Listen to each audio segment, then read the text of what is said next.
भीतर का जो दूसरा शरीर है, प्राण शरीर, वो 7 जगह से इस शरीर को स्पर्श करता है और उन्हीं 7 द्वारों से इस शरीर को शक्ति मिलती है और प्राण मिलते हैं। पहला चक्र शरीर के पीछे जो रीढ़ है, उस रीढ़ के पुच्छ में है, सबसे आखिरी हिस्से में।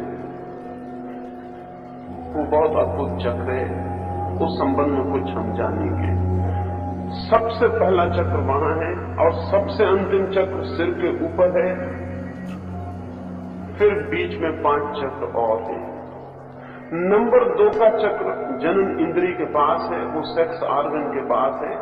वो चक्र ही काम को, सेक्स को प्रभावित करता है और आंदोलित करता है। दूसरा केंद्र नाभि का केंद्र है।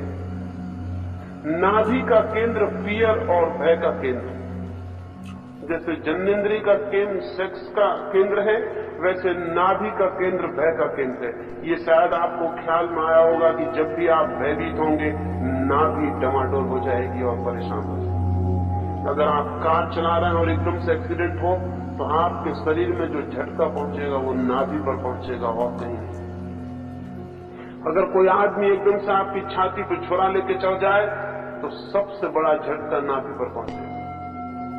नाभि भय का केंद्र है। इसलिए बहुत भय की अवस्था में किसी का मलमूत्र भी छूट सकता है। उसके छूटने का और कोई कारण नहीं। नाभि इतनी सक्रिय हो जाती है कि पेट को खाली करना जरूरी हो जाता है, अन्यथा नाभि सक्रिय नहीं हो सकती। नाभि भय का केंद्र। जिन लोगों के भय का केंद्र बहुत सक्रिय है, उनको थोड़ा नाभि पर ध्यान देना अत्यंत जरूरी है। इसलिए बहुत प्राचीन समय से जिन लोगों को युद्ध की शिक्षा दी जाती है, उनके नाभि केंद्र को ही सबल करने की कोशिश की जाती है। भय वहीं पकड़ता है, भय और कहीं भी नहीं पकड़ता। कभी आपको भय खोपड़ी में नहीं पकड़ेगा, जब भी भय पकड़ेगा तब पेट में पकड़ेगा। और स्त्रियां ज्यादा भयभीत होती हैं, उसका कुल कारण इतना है, उसका कुल कारण इतना है कि स्त्री को पेट में गर्भ रखना पड़ता है और उसका नाभि केंद्र निरंतर निर्बल और कमजोर होता चला जाता है। स्त्री और पुरुष के बीच भय का और कोई भेद नहीं है। और इसलिए पश्चिम में जैसे जैसे स्त्रियां बच्चों को पैदा करने से इंकार कर रही हैं, उनका भय समाप्त होता चला जा रहा है। अगर स्त्रियां कुछ समय तक बच्चे देना बंद कर दें, तो वे करीब करीब पुरुषों जैसी हालत में खड़ी हो जाएंगी। इसलिए दुनिया के जिन कौमों में भी स्त्रियां पुरुषों जैसी होने की कोशिश कर रही हैं, वहां वो मां बनने से इंकार करना शुरू कर देंगे, क्योंकि पुरुष नहीं बना जा सकता जब तक कि मां बनने की प्रक्रिया जारी है। क्योंकि वो जो मां बनने की स्थिति है, वही सारे व्यक्तित्व को भय से भर देती है। वो जो नाभि केंद्र है, वो भय का केंद्र है। जब आप भयभीत होंगे, तब आपका पाचन एकदम खराब हो जाए। चिंतित होंगे, पाचन खराब हो जाए। इसीलिए चिंता और भय के कारण दुनिया में आज बहुत भय है और बहुत चिंता है। अल्सर की बीमारी का और कोई कारण नहीं होता। जितना भयभीत और चिंतित आदमी होगा, पेट की सारी व्यवस्था धीरे धीरे विकृत और खराब होती चली जाएगी। ये ध्यान रखना जरूरी है कि अगर काम केंद्र सक्रिय हो, तो आदमी जिस धर्म को जन्म देगा या जिस तरह के धर्म को मानेगा, वो धर्म किसी न किसी तरह सेक्सुअल आर्गी का धर्म होगा। सबसे प्राचीन धर्म के जो प्रतीक हैं, वो जन्नेन्द्रिय के प्रतीक हैं, फैलिक। जैसे शंकर का शिवलिंग, या यूनान में या रोम में या मिस्र में जो प्राचीनतम, मेसोपोटामिया में, बेबीलोन में, सीरिया में या हड़प्पा मोहनजोदड़ो में जो सबसे प्राचीनतम जो मूर्तियां मिली हैं, वे सब फैलिक, वे सब जन्नेन्द्रिय के ही प्रतीक हैं। ऐसा प्रतीत होता है कि आज से कोई 20,000 वर्ष पहले जो भी दुनिया में सभ्यता थी वो चूंकि अभी जानवरों से बहुत आगे विकसित नहीं हुई थी, इसलिए भगवान का प्रतीक भी जन्नेन्द्रिय ही हो सकती थी। वही केंद्र सबसे ज्यादा सक्रिय था। उस केंद्र के बाद जैसे जैसे मनुष्य थोड़ा बलशाली हुआ और थोड़ा पार हुआ वासना के, और भी उसने कुछ सोचना शुरू किया, भगवान की जो प्रतिमा बननी शुरू हुई वो भयभीत करने वाले भगवान की थी। ओल्ड टेस्टामेंट में या पुराने भगवान के जो रूप हैं रुद्र के, वो सारे के सारे रूप घबराने वाले, डराने वाले रूप हैं। ऐसा प्रतीत होता है कि मनुष्य का जो दूसरा केंद्र है भय का, उस भय के केंद्र ने भयभीत करने वाले भगवान को जन्म दिया है। वो जो मंदिरों में हाथ जोड़कर प्रार्थना करने वाला आदमी है, भगवान के चरणों में सिर रखने वाला आदमी है, जो कपता है और कहता है भगवान बचाओ, अगर वो थोड़ा भी ध्यान रखेगा तो उसे पता चलेगा कि उस प्रार्थना करने के क्षण में उसकी नाभि का केंद्र सबसे ज्यादा सक्रिय होगा। दुनिया जितनी शिक्षित होगी, जितना दुनिया में भय कम होगा, उतना ही पूजा और प्रार्थना करने वाले धर्म जमीन से अपने आप समाप्त होते चले जाएंगे, क्योंकि वे धर्म नाभि के केंद्र से विकसित होते हैं। अगर नाभि का केंद्र मजबूत हुआ तो वो विलीन हो जाएगा। मंदिरों में पुरुषों की बजाय स्त्रियां ज्यादा दिखाई पड़ती हैं, उसका कोई और कारण नहीं है, उनका नाभि का केंद्र पुरुषों से ज्यादा अच्छी है। जहां एक पुरुष होगा वहां कम से कम 4 स्त्रियां मंदिर में होंगी। सारे मंदिर स्त्रियां चलाती, सारे साधु संतों को स्त्रियां चलाती। भय वाला भगवान उन्हें अपील करता है, उन्हें सार्थक मालूम पड़ता है।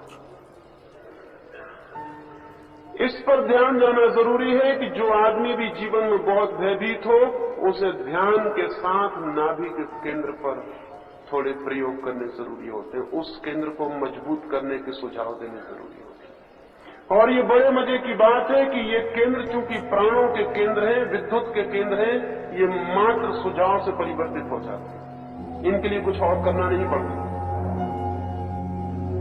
उसके बाद तीसरा केंद्र हृदय का केंद्र है, वो राग का केंद्र है, मोह का केंद्र है, लगाव का केंद्र है। जो लोग तीसरे केंद्र से प्रभावित होते हैं वे किसी न किसी तरह के भक्ति वाले धर्म में दीक्षित हो जाएंगे, जहां राग मोह उस तरह के आसक्ति की पकड़ने की संभावना हो। ये तीसरे केंद्र पर भी ध्यान रखना जरूरी है, इसे भी समझ लेना जरूरी है कि वो क्या क्या कर सकता है। वो भी बहुत सक्रिय है, पूरब के मुल्कों में बहुत सक्रिय है, पश्चिम के मुल्कों में कम होना शुरू हुआ है। इसलिए पश्चिम के मुल्कों में परिवार टूट रहा है। परिवार के टूटने को कभी नहीं रोका जा सकता पश्चिम में, जब तक कि उनके हृदय के केंद्र को मजबूत करने की कोई वैज्ञानिक प्रक्रिया में दीक्षित न किया जाए। परिवार वहां टूटता ही चला जाएगा, क्योंकि राग का केंद्र टूट गया, या टूट रहा है, या शिथिल हो गया, या निष्क्रिय। पूरब के मुल्कों में भी घटना शुरू हो गई है।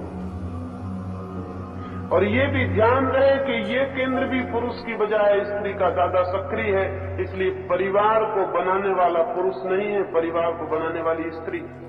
इस भूल में कोई न रहे कि परिवार पुरुष ने निर्मित किया है। पुरुष परिवार निर्मित कर ही नहीं सकता।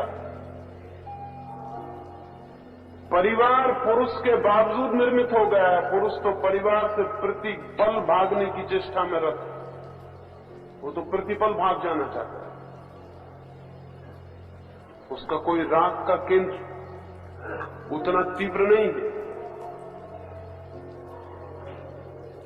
स्त्री ने सारी की सारी सभ्यता खड़ी की है, परिवार और घर उसने खड़ा किया है।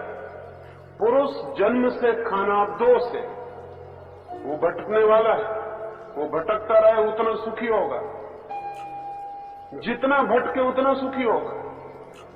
स्त्री एक जगह खूंटी गाड़ के बैठ जाना चाहती है, भटकना उसे बहुत कठिन मालूम पड़ता है। भटकना उसके मन की बात नहीं है। कहीं वो लगाव बांध ले, कोई छोटी जमीन हो, कोई छोटा मकान हो जहां वो बैठ जाए। और इसीलिए परिवार, कैसा ही परिवार हो, पुरुष उसमें कभी भी केंद्र नहीं है, वो उसकी परिधि पर घूमता रहता है, उसकी परिधि स्त्री बन जाती है। वो जो केंद्र है राग का, उस केंद्र पर भी विचार करना, समझना जरूरी है कि मेरे व्यक्तित्व में वो बहुत महत्वपूर्ण है या नहीं। अभी मैं सिर्फ समझा रहा हूं कि ये केंद्र क्या काम करते हैं, फिर हम आगे उसकी बात को सोच सकते हैं कि उनसे और क्या काम लिया जा सकता है। उस केंद्र के बाद कंठ का केंद्र है। ये केंद्र व्यक्तित्व को वाणी देता है, विचार भी देता है। और जिन लोगों का कंठ का केंद्र बहुत सक्रिय है, उनका जीवन अक्सर सिर्फ विचार करने में, बातचीत करने में खो जाता है, वे कुछ और नहीं कर पाते। मौन की साधना इस कंठ के केंद्र को निष्क्रिय करने की साधना है। उसके बाद दोनों आंखों के बीच वो छठवां केंद्र है, वो आज्ञा चक्र है। वो बहुत महत्वपूर्ण चक्र है। उस चक्र के द्वारा ही व्यक्ति अपने व्यक्तित्व को रूपांतरित करता है या रूपांतरित कर सकता है। लेकिन हमारे आज्ञा चक्र भी बहुत क्षीण है। हम अपने को कोई आज्ञा ही नहीं दे सकते हैं। अगर एक आदमी रात को तय करता है कि कल सुबह 4 बजे उठूंगा, सुबह 4 बजे पाता है कि वो खुद ही कह रहा है कि आज रहने दें, बहुत सर्दी है, फिर कल देखेंगे। सुबह उठ के पछताता है और कहता है कि मैंने तय किया था कि 4 बजे उठना है, फिर ये क्या हो गया, आज कसम खाता हूं कि आज जरूर उठूंगा, अब भूलूंगा नहीं। 4 बजे फिर रात, और फिर वो अपने को कहता है कि नहीं, आज जाने दो, फिर कल देखेंगे। सुबह फिर पछता। बात क्या है? एक आदमी एक वचन देता है और पूरा नहीं करता। एक आदमी तय करता है ये करूंगा और नहीं कर पाता है। इस सब के पीछे कारण क्या है? इस सब के पीछे एक ही कारण है, वो जो आज्ञा चक्र है, संकल्प का जो विल का केंद्र है, वो विल का केंद्र हमारा एकदम शिथिल है या ना के बराबर।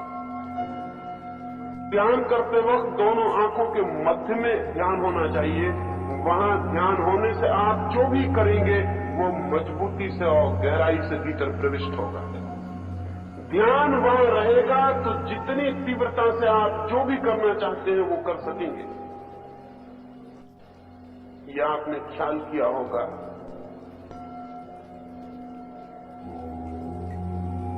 कि ये जो चक्र है, जब भी आपको निर्णय करना पड़े, कोई डिसीजन लेना पड़े, तो आपके सबसे ज्यादा भार आपकी दोनों आंखों के बीच में पड़े। जब भी आपको कोई निर्णय करना पड़े, कोई निर्णय लेना पड़े कि मैं क्या करूं, तो मस्तिष्क पर उस जगह भार पड़ेगा जहां मैं कह रहा हूं, दोनों आंखों के बीच में। क्योंकि वहीं डिसीजन लिए जाते हैं, वहीं आज्ञाएं ली जाती हैं, वहीं संकल्प किए जाते हैं। और जो व्यक्ति वहां संकल्प लेने में समर्थ हो जाता है, उसके संकल्प पूरे होने शुरू हो जाते हैं।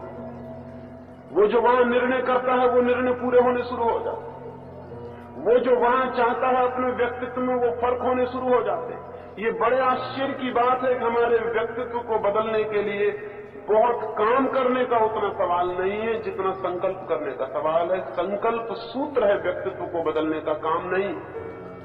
लेकिन संकल्प होना चाहिए पूर्ण, और पूर्ण संकल्प शरीर के और किसी कोने पर नहीं लिया जाता। पूर्ण संकल्प आज्ञा चक्र में लिया जाता है। इसलिए समस्त ध्यान की प्रक्रियाएं आज्ञा चक्र के पास ही घूमती हैं, केंद्रित होती हैं, क्योंकि ध्यान वहीं से गहरा प्रविष्ट हो सकता है और अंतस में जा सकता है।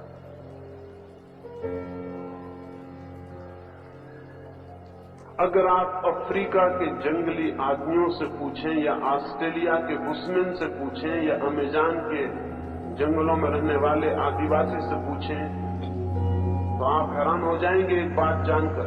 जब पहली बार इन आदिवासियों को यह खबर लगी कि दुनिया के दूसरे लोग सिर से सोचते हैं, तो बहुत हंसने लगे।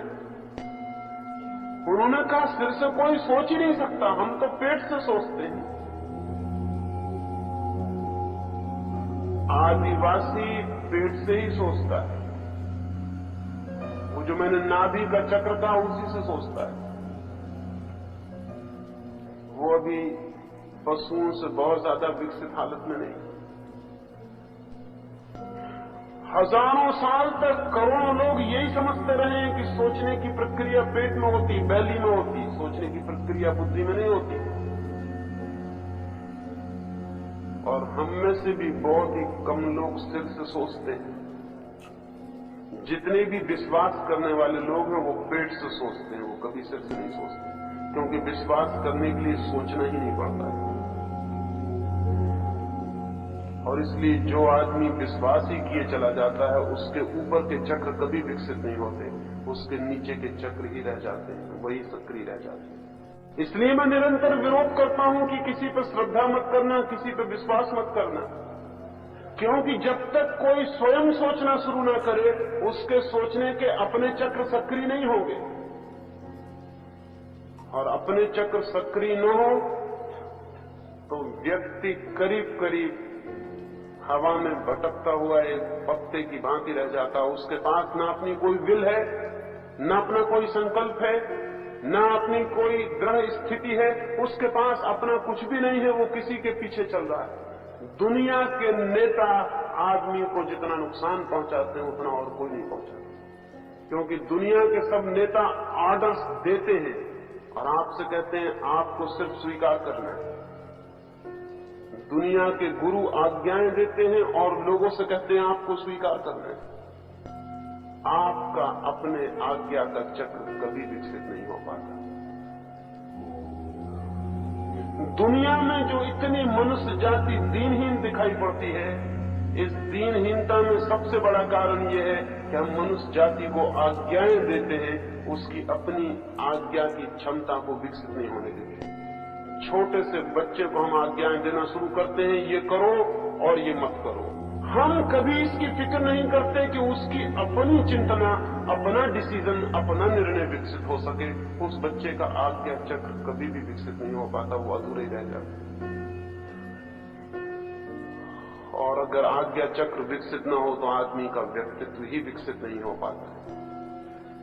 बच्चों को हम समझाते हैं ऐसे बनो, लेकिन हम ये भूल ही जाते हैं वे बच्चे वैसे कभी नहीं बनेंगे।